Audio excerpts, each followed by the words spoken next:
Hi class, let's take a look at problem 3. Now, in this problem, they're saying for us to assume that the data set is not bell-shaped. And if it's not bell-shaped and they want us to find the usual interval, then the theorem that we're going to be looking at is technically Chebychev's theorem. So the usual interval, it's going to be the lower and the upper fence. And we need to evaluate it by using those formulas. So let me start with the output that I did in advance. So the first value that we need to calculate is the IQR. So technically the IQR is equal to the values of Q3 minus Q1. And in this case for Q3 is equal to 34 minus the values of 13. And we're looking at 21. Let me just double check that. So 34 minus 13. We're looking at 21. That would be our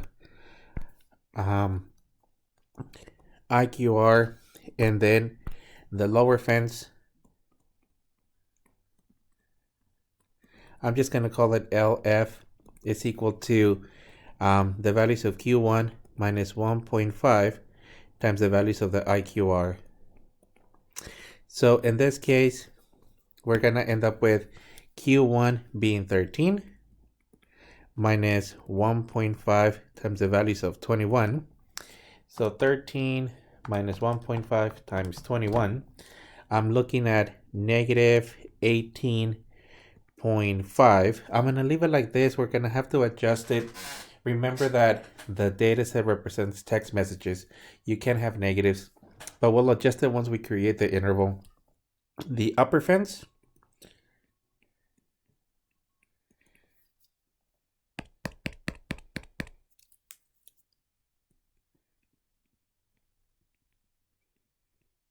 so our upper fence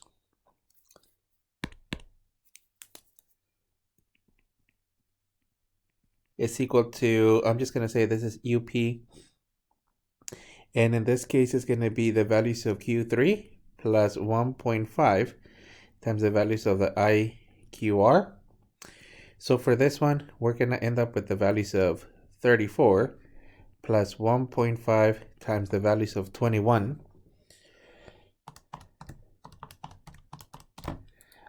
We end up with 65.5. Now, we're going to have to adjust our intervals to what the data set represents. In this case, we're looking at text messages.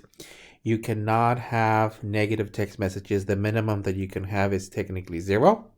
And on the upper end, well, since all your data values are integers, we're going to round to the nearest integer. In this case, this one's going to be 70.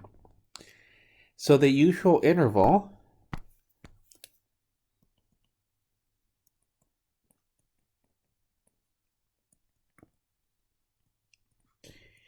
it's going to be technically the interval with LF, the lower fence, and the upper fence, which in this case, we end up from 0 to the values of, actually, wait, hold on. This should be 66.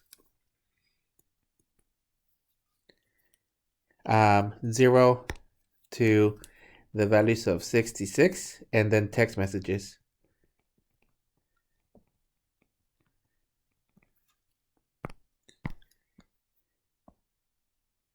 That's going to be the usual interval.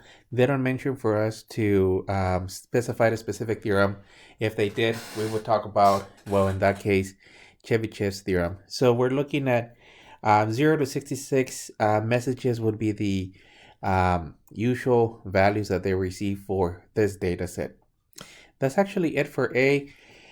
Don't forget to include in all of these the actual the units, which is text messages. Let's move on to the second part, which is B.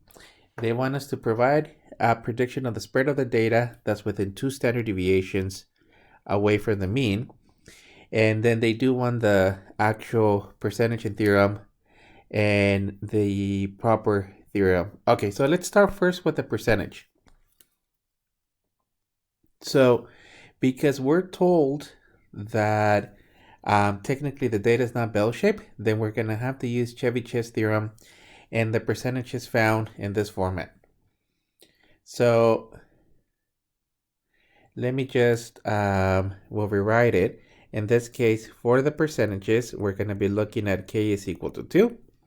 And this is going to be 1 minus 1 over k squared, technically percentage, which is equal to 1 minus 1 over 2 to the second percentage. And this is 1. I'm getting that this is equal to 0.75. This will be a percentage, so it'll be 75% for this portion.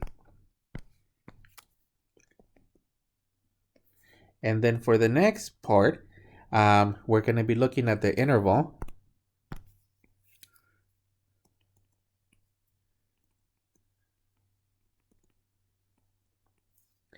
Now, the actual data set represents a sample.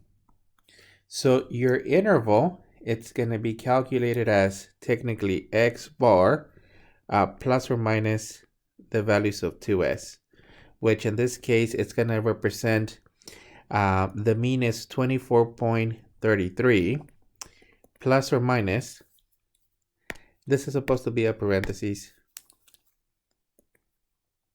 plus or minus the values of 2 times standard deviation, and let me round to 2 decimal places, so 11.59. So this is equal to, and we're going to end up with 24.33 minus 2 times 11.59, comma, 24.33 plus 2 times 11.59. So let me punch in those values.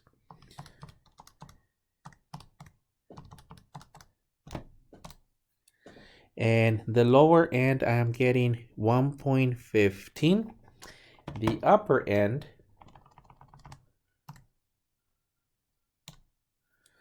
I'm getting 47.51.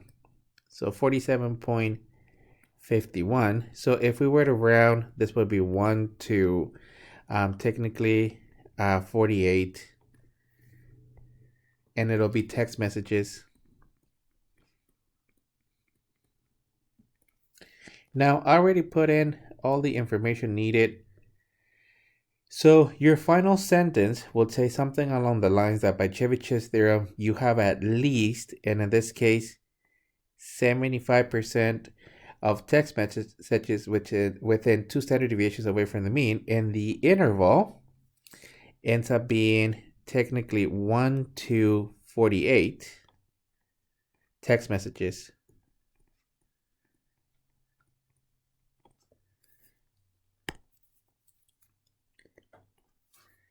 And let me just check again the calculation for this part.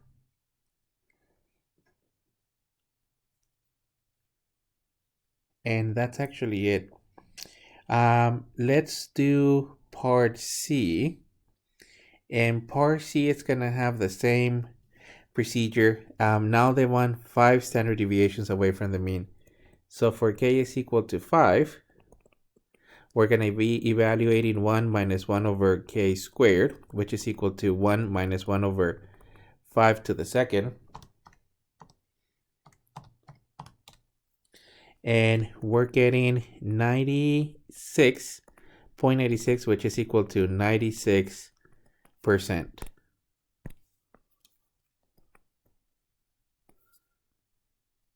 So the interval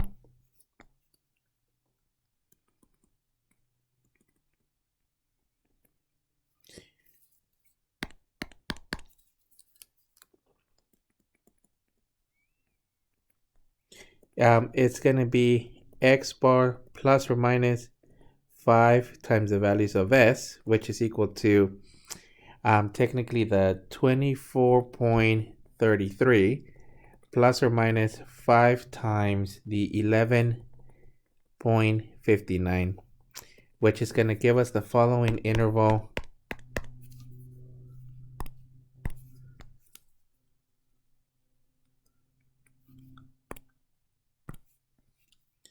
In this case, we're going to be using x bar minus 5 s and x bar plus 5s, which is equal to the 24.33 minus 5 times 11.59, comma, 24.33 plus the 5 times 11.59.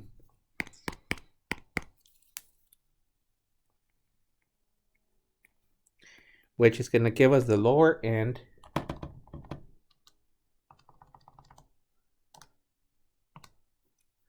So I'm getting a lower end of negative 33.62 and the upper bound of 82.28, which we're going to have to round to 0 to 82 text messages.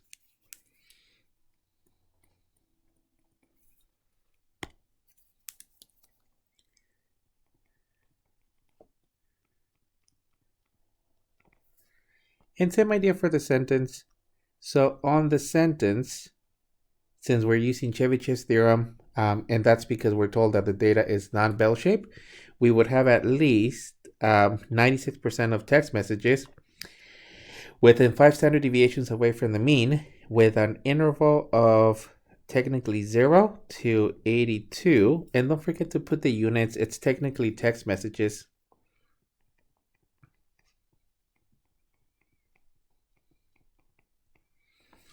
And that's actually it for this one. Very similar to the previous one. We're just modifying the number of standard deviations, in this case 5.